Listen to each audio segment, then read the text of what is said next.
Baik, halo semuanya. Perkenalkan nama saya Christianus Willem Gapo dengan NIM F02712310002.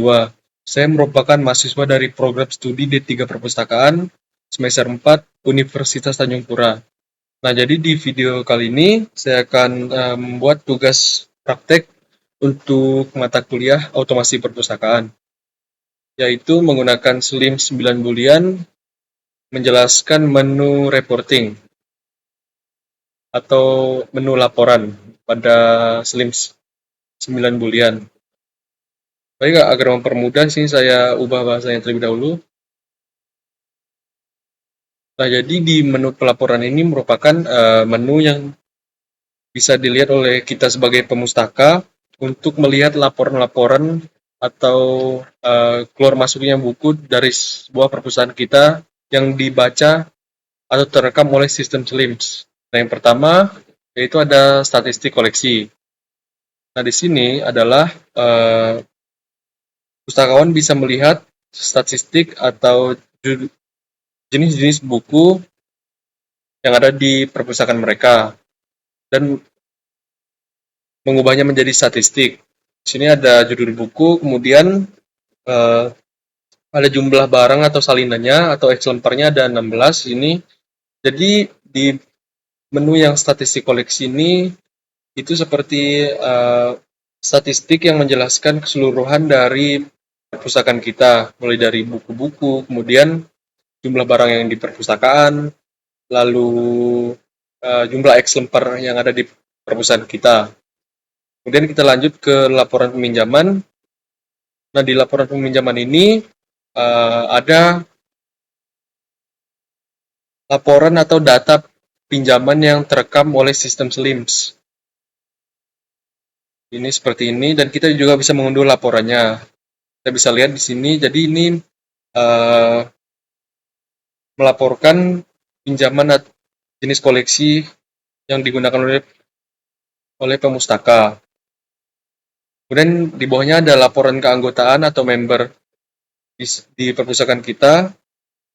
Di sini pustakawan bisa melihat jumlah semua anggota member yang terekam di SLIM 9.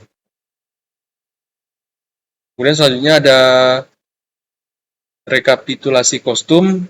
Nah, di sini kita bisa menyesuaikan misalnya rekap oleh klasifikasi. Jadi kita bisa melihat klasifikasi mulai dari 000 sampai 900. Ini jenis koleksinya. Kemudian kita juga bisa merekap berdasarkan GMD, lalu ada jenis koleksinya juga. Kita bisa merekapnya secara spesifik. Dan juga yang terakhir ada bahasa. Nah, seperti ini. Jadi merekapnya secara spesifik. Kemudian ada daftar judul. Nah, di daftar judul ini merupakan daftar-daftar judul yang ada di perpustakaan kita yang database-nya sudah masuk ke SLIM 9 ini. Kemudian di sini juga kita bisa mencarinya secara spesifik, misalnya berdasarkan judul, pengarang, klasifikasi maupun JMD-nya itu jenis apa.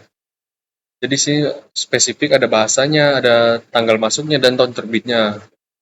Jika kita mengklik yang tampilan lebih banyak opsi filter. Kemudian di daftar judul item. Nah, di sini juga hampir sama, tetapi di sini yang membedakannya adalah jumlah exemplarnya. Nah, misalnya sang alkemis ini ada 5 exemplar, jadi terekamnya di sini juga 5. Kita juga bisa mencarinya dengan secara spesifik dengan opsi-opsi yang ada, misalnya judul, kode barangnya apa, kemudian nomor klasifikasinya berapa, dan GMD-nya berdasarkan apa, lalu jenis koleksinya, serta status barang, lokasi, hingga tahun terbit. Nah, kemudian di bawahnya ada statistik penggunaan barang. Nah, ini merujuk pada penggunaan barang di setiap bulannya. Misalnya, sistem ini juga merekam atau merekap bahwa di setiap bulannya itu ada penggunaan apa saja. seperti itu. Kemudian ada pinjaman berdasarkan klasifikasi. Nah, ini juga kita bisa melihat misalnya ada 0 kelas sampai 9 kelas. Sini kita bisa melihat di bulan apa dan kelas berapa di klasifikasinya ini.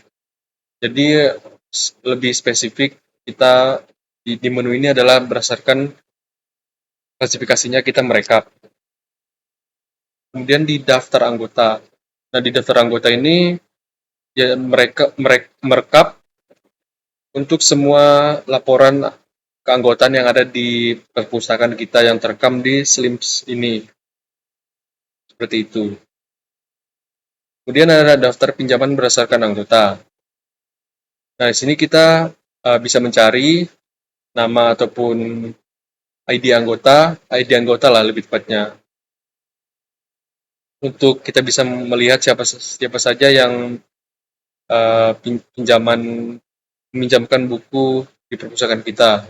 Kemudian ada riwayat pinjaman, sini juga sama, kita bisa memasukkan ID alamat atau nama anggota. Seperti ini, misalnya contohnya. Ini merekap riwayat peminjaman atau riwayat pinjaman buku yang di perpustakaan kita oleh anggota, kemudian kode judulnya apa, kemudian tanggal peminjamannya berapa sih sampai tenggat waktu sehingga terakhir adalah status pinjaman. Seperti itu. Nah, di sini ada peringatan tanggal jatuh tempo. Karena no data berarti semua anggota yang ada di sistem ini itu tidak jatuh tempo ketika mereka meminjam buku sehingga tidak diperingatkan. Kemudian di sini juga ada daftar keterlambatan. Ini keterlambatan dalam pengembalian buku ya maksudnya karena ada beberapa kendala yang dialami oleh pustaka sehingga ada keterlambatan. Tetapi kita juga bisa mengaturnya untuk tenggat waktunya sehingga data di sini itu terisi berdasarkan daftar keterlambatan yang ada. Kemudian ada aktivitas staff. Nah, di sini misalnya ada tanggal aktivitasnya dari kapan sampai kapan. Jadi di sini bisa secara spesifik dan ada datanya di sini sehingga bisa dijadikan sebuah laporan. Lalu selanjutnya ada statistik pengunjung.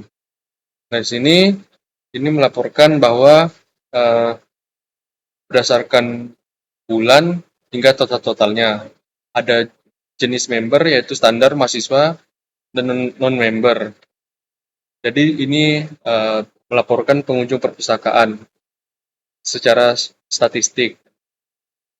Lalu statistik pengunjung per hari. Nah, ini lebih spesifik per hari karena di setiap harinya diperlukan updatean data untuk laporan di kemudian hari.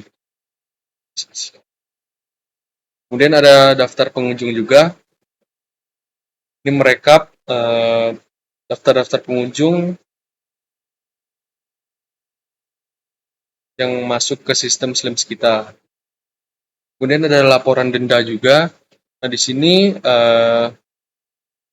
berisikan bahwa yang perpustakaan itu berbeda-beda aturannya. Jika keterlambatan membayar buku, apakah didendanya seberapa besar, itu sesuai kebijakan perpustakaan masing-masing. Jadi di bagian laporan denda ini melaporkan siapa saja yang mendenda untuk peminjaman sebuah buku. Kemudian ada daftar denda anggota berhubungan dengan yang tadi sudah saya jelaskan. Kemudian ada laporan pengadaan. Nah, di laporan pengadaan ini berisikan laporan pengadaan koleksi yang ada di perpustakaan kita melalui sistem SLIPS ini. Jadi, merekap semua jenis pengadaan buku yang ada di perpustakaan maupun bahan koleksi yang ada di perpustakaan. Jadi, laporannya ada di sini.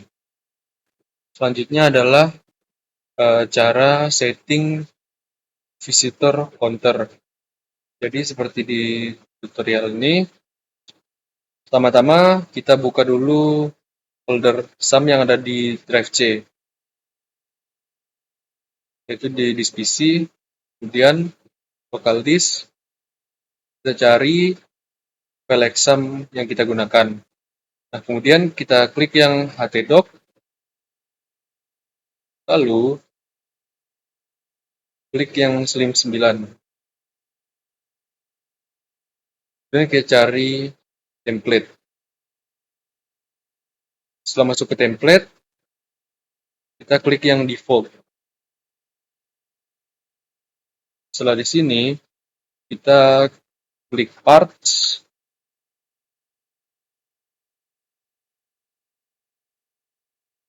kemudian ada navbar PHP. Kita buka dengan Notepad.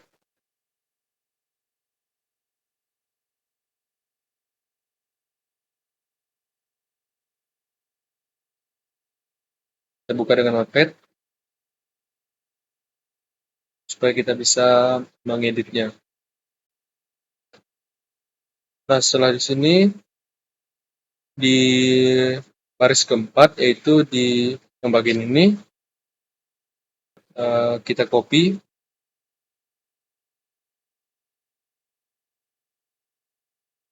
Jika sudah kita copy, kita pastekan ke baris yang kelima. Nah, jika sudah seperti ini,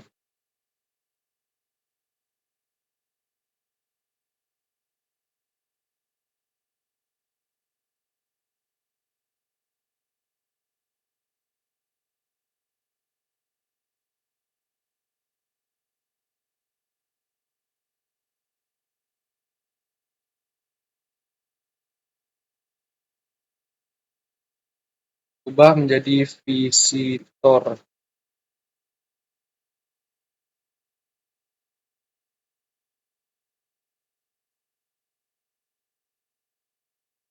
Ini juga kita ubah visitor. Nah, jika sudah, kita klik dan kita simpan, kita save. Dan jika sudah di save, kita klik link yang tertera di modul tersebut. Di sini ada menu visitor, kita klik. Lalu kita memasukkan member ID. Jika sudah memasukkan member ID dan institusi, kita klik check in. Christianus William Gapo, thank you for inserting your data to our visitor log. Nah, jika sudah seperti ini, kita kembali ke sini. Nah, jika di bagian visitor statistik ini, maka di bulan Mei akan muncul, karena ini bulan Mei, maka angkanya akan bertambah. Mungkin hanya itu saja video yang dapat saya buat. Kurang lebihnya saya mohon maaf apabila ada kesalahan dalam bertutur kata. Saya akhiri, terima kasih dan sampai jumpa.